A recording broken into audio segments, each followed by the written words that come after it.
Shabbat Shalom para todos, que el Eterno les bendiga mucho. Vamos a continuar estudiando las parashiot del libro de Vaikra. Vamos a leer hoy y estudiar la parashá Metzorá. Metzorá significa el que tiene lepra. En la parashá anterior se relató el castigo que recibía una persona por hablar lashon hará, por hablar mal. Pero, ¿qué pasaba cuando una persona hacía teshuvá, se arrepentía y se curaba? El enfermo era llevado ante el Cohen, quien, si no veía ningún rastro de mancha, comenzaba la purificación de la persona. Esta persona traía al Cohen 2 aves. Una era liberada y la otra era sacrificada, y su sangre se mezclaba con agua, la cual se salpicaba sobre él para purificarlo, y luego se debía sumergir en las aguas de una mikve. ¿Por qué una ave era liberada y la otra sacrificada como corbán? Esto servía de enseñanza al enfermo de Zarat, mostrándole el siguiente mensaje. El ave que muere demuestra que si ya no hablas más lashon hará, la enfermedad muere y ya no te afectará más. El ave liberada siempre puede volver, demostrando que si una persona sigue con sus malas costumbres, la enfermedad va a volver a afectarlo.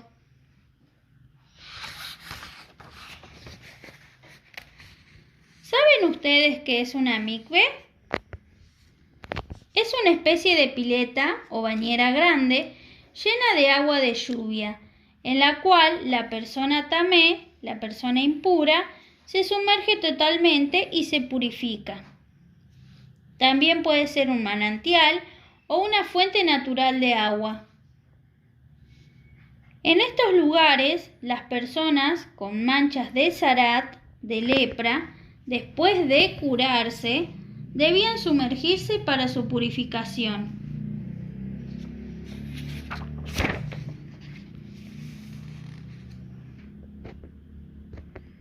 Una persona con zarat vivía fuera del campamento.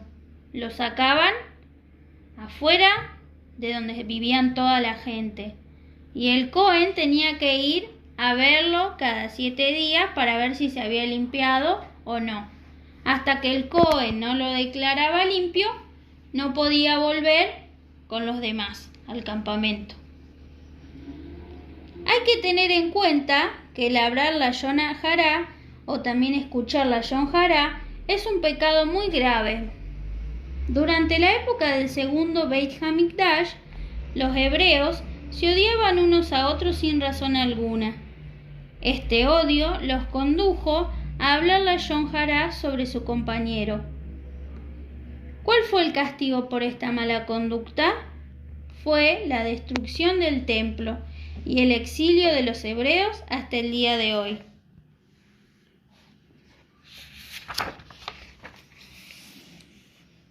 Como dijimos antes, la zarat, la lepra, primero aparecía en las paredes de las casas. Cuando alguien notaba una mancha verde o roja en la pared, hacía venir al Cohen.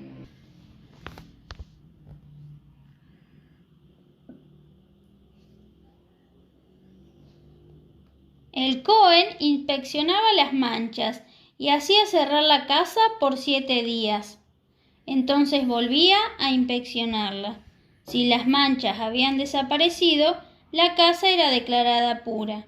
Si las manchas se mantenían iguales, después de varias inspecciones, la casa era demolida, era derrumbada, porque estaba contaminada.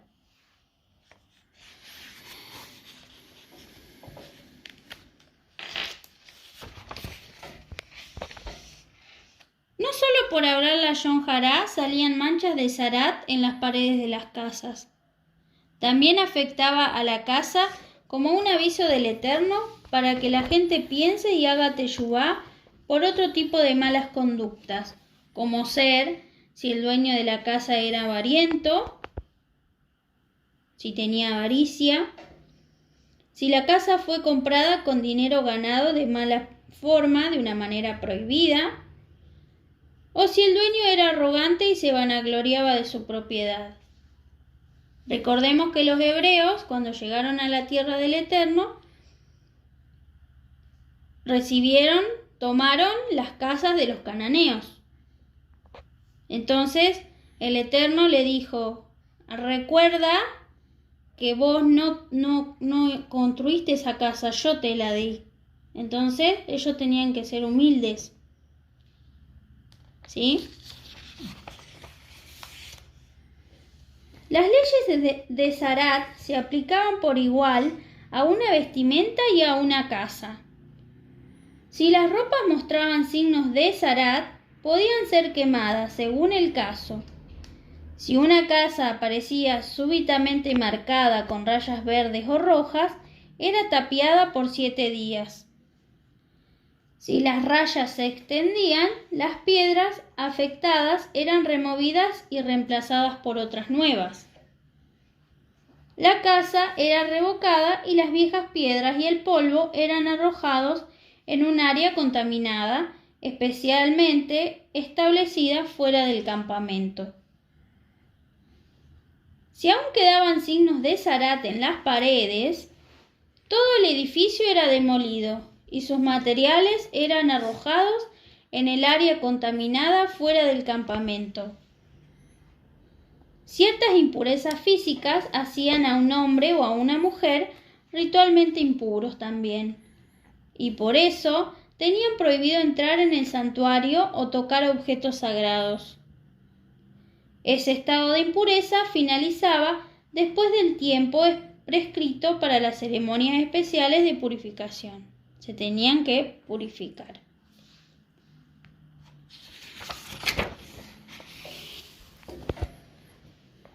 ¿Qué se hacía con el ave, el cual se usaba para la purificación del zarat? Cuando las aves morían, era una ave se liberaba y la otra era sacrificada. ¿Por qué una ave era liberada y la otra era sacrificada? La otra era sacrificada para pedir, perdón. Y la otra era liberada por sí. ¿Qué significa que el ave era liberada?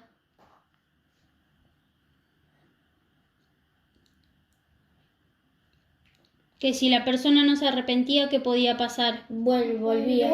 ¿Podía volver quién? La enfermedad. La volvía y volvía. ¿Qué es una mikvé? ¿Qué es una mikvé?